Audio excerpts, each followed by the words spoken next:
fire we were under, if we wouldn't have got our heads up, they could have been coming up that hill and, you know, trying to overrun us.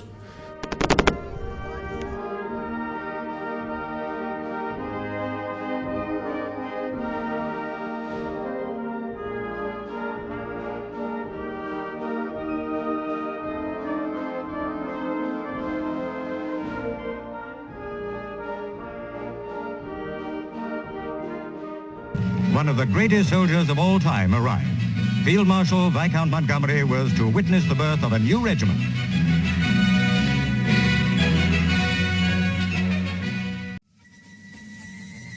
On the pre-parade, the final rehearsal, he said, "Remember, lads, for tomorrow," he said, "we're not losing our was it ancestry or something like that." He said, "Remember, we're changing from the white to the red and white, and that's for England, St George and the Arsenal," because he was a great Arsenal fan.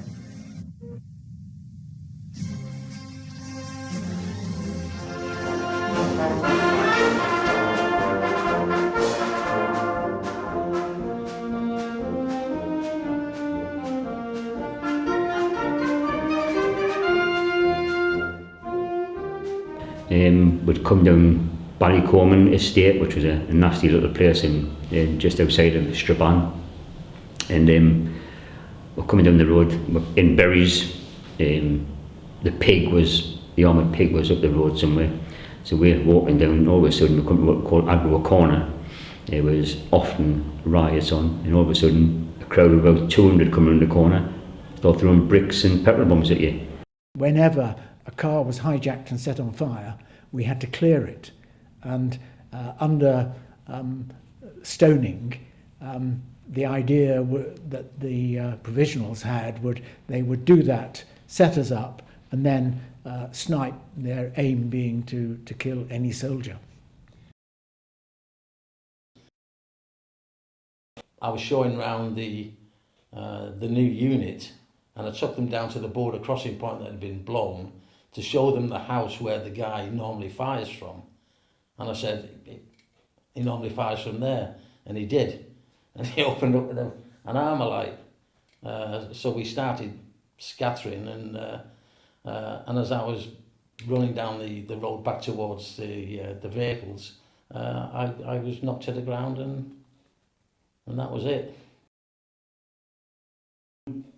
Well, you're climbing through hedges, you're not climbing through gaps, known routes. You try to not to take a footpath through a gap or use a stile just in case it's been booby trapped. The next one though, they fired again, and that's when I got hit on the second volley. I realised I got hit because my arm just exploded in my face, and I dropped my rifle, and then I got like a punch in the back, and then everything just went quiet. They asked me to surrender again, and they fired again for the third time, and I just kept still and didn't say anything. And then the firing stopped, and all I heard was running away, shouting up the Provos, laughing and giggling and up the Provos. I think he probably saved my life. Sinclair, crossing a road, got hit by a brick, went down, and there was a Thompson pumping away. You could actually see the bullets, they travelled so slowly. And he came and dragged me off the road.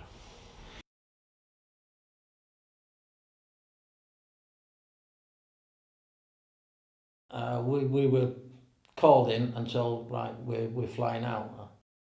So we then moved up to Nicolaius, which was the Signals Regiment base. And we dug in on the Signals base. I was motor platoon at the time, so we had to dig up the nice football field. The RSM Signals wasn't very happy. Colonel Cartwright went off, and it was well documented in the Mail and on television, stopped the armoured advance of the Turkish army and said, "This is sovereign base area, you can go that way, but if you come this way, then you'll be having a go at us. When they took the northern part of Cyprus and Famagusta, we ended up with a refugee situation. We took over Athena Forest and I think we're feeding 5,000 to 10,000 refugees. Mac Leyland was a lance corporal with me when I was a second lieutenant, and we carried refugees in our arms who couldn't move, and we did the same years later in Bosnia.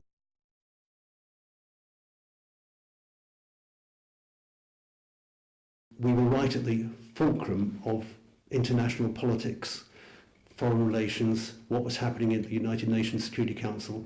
All the eyes and focus were on what was happening on the ground, and it was the corporals and the fusiliers that were reporting back what they saw.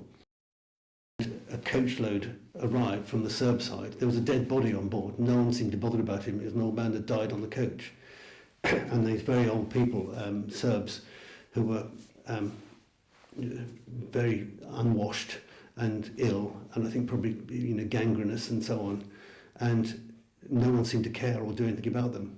And going back to our experience when we were young, Mac Leyland and I went up and picked up these old ladies and carried them across to the coaches to take them to the other side. And the Fusiliers and soldiers did the same thing. And that's what we did as a human contribution, while the warring factions just stood and looked on. We were the first NATO battle group ever to deploy. And we went up country, and on day one, the operation succeeded because we stopped the fighting, we secured the ceasefire line, and from then on, it was difficulties, but it had happened because of the talking, the preparation, and negotiation that happened beforehand. And when you walk into Sipovo, you drive into Sipovo, and the whole town is absolutely devastated, bombed to hell. And then we started bringing refugees back, and the battalion did all that, and they coordinated the refugees finding their homes. And you imagine going back to your own home, and there's no roof, there's no water, there's no shelter, there's just a shell, and they have to make best of it. And okay, the aid agencies are there, but they can't get around quick enough, and it's like any war, But these people just did it, and they got on with it, and they started building their town back up, and and it was shocking. It was heartbreaking.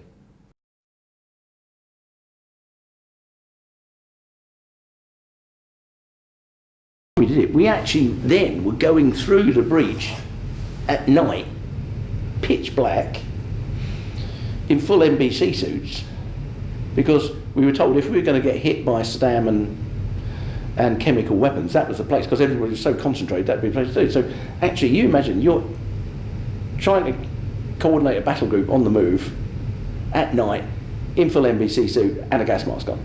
It was difficult.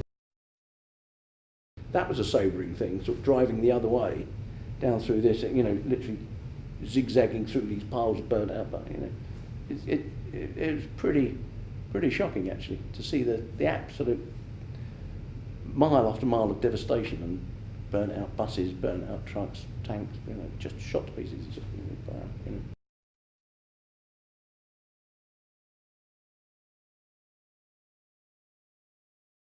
It became very apparent that we had to move very quickly in order to get the crossings in and get a bridgehead force in order to be able to secure the crossings. And that night, instead of doing what was going to be a silent, benign crossing, we did a very noisy assault crossing, and the crossings went in just before, sort of during the night, just before first light, and then that was us with our foothold in Iraq. I think that you sort of imagine that battle is between people dressed in army clothes, and the sort of collateral damage is something that's known about but not really thought about until you see it in the flesh. And people did some amazing things in terms of life-saving stuff once you got them into the system. We had trained as an armoured infantry battle group to do armoured infantry operations, close with, destroy the enemy, seize ground, dominate terrain, all of that sort of thing. And suddenly we were being asked to manage power stations, look after a population with no food, no water.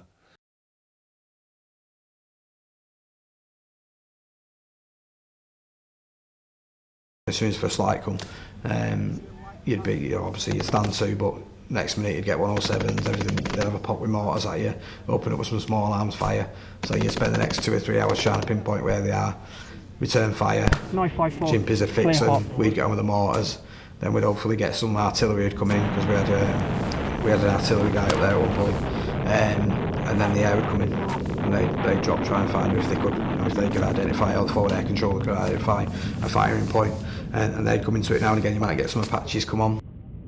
Both guns just got hit massively with the most direct fire they've ever come under. So I knew, and one of the guys that was with me knew, he just totally marked our positions on us. But I had to get back over there, and I was like, I don't really fancy this. I've got to run over there, and my boots were undone and everything because it was that hot. I'd been airing my feet, so I just chucked my boots on, and just I just legged it back over. We grabbed some ammunition and legged it. I was thinking, shit, I don't want to be doing this, but I've got to get there. And when I got there, the guys would just look, I don't even know how I got in the trench, to be honest. The fire was that accurate, but miraculously I managed to get in there, and all the guys would just lay down in the trench going, whoa, and I looked up and we had a little bit of cam netting, and we just seen rounds going straight through it, and I was like, bloody hell.